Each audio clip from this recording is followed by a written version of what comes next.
સમાચાર રાજકોટથી પ્રાપ્ત થઈ રહ્યા છે। બકલાવા ચોકલેટમાંથી ઈયળ નીકળી। બકલાવા ચોકલેટમાંથી ઈયળ નીકળી હોવાનો વિડીયો વાયરલ થયો છે। વાયરલ વિડીયો અંગે આરોગ્ય અધિકારીએ નિવેદન આપ્યું। એફએસએસઆઈના નિયમોનો ભંગ કરી ચોકલેટ વહેંચવામાં આવી હોવાનું નિવેદન। આ ચોકલેટ જે પાર્લરમાં વેચાઈ રહી છે ત્યાં ચેકિંગ કરાશે। ચોકલેટ વિક્રેતા વિરુદ્ધ કાર્યવાહી કરાશે। આ પ્રકારની ચોકલેટ ખાવાથી પેટ, આંતરડાની અને ઝાડા ઉલટી જેવી અનેક બીમારીઓ થઈ શકે છે।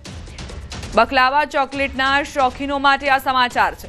જો આપ બકલાવા ચોકલેટ ખરીદતા હોવ તે પહેલા સાવધાન થઈ જજો। આ વિડીયો વાયરલ થયો છે જેમાં ચોકલેટમાંથી કઈ રીતે ઈયળ સરકીને બહાર આવી રહી છે તે આપ જુઓ।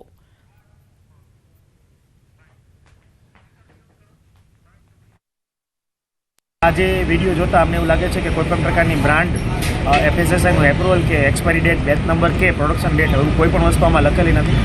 બકાલા સીડ જે છે એની શેલ્ફ લાઈફ ખૂબ ઓછી હોય છે। આ ઉપરાંત એની બગડવાની શક્યતા પણ ઝડપથી થતી હોય છે। જો પ્રોપર ટેમ્પરેચર મેન્ટેન ન કરવામાં આવે તો પણ આ વસ્તુ થઈ શકે છે।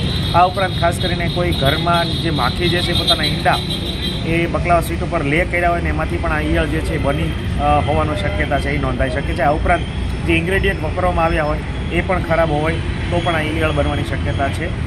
હાલમાં મેં આ બાબતે નોટિસ કરી છે અને જે રિટેલ સ્ટોર ખાસ કરીને આપના દ્વારા માહિતી મળી છે, અમુક પાન કોર્નર જે છે, પાન મસાલા વેચાણ કરતા કોર્નર જે છે તો દુકાનો છે ત્યાં વસ્તુ મળી રહી છે। તો અમારા ફૂડ ડિપાર્ટમેન્ટ દ્વારા આ બાબતે તપાસ છે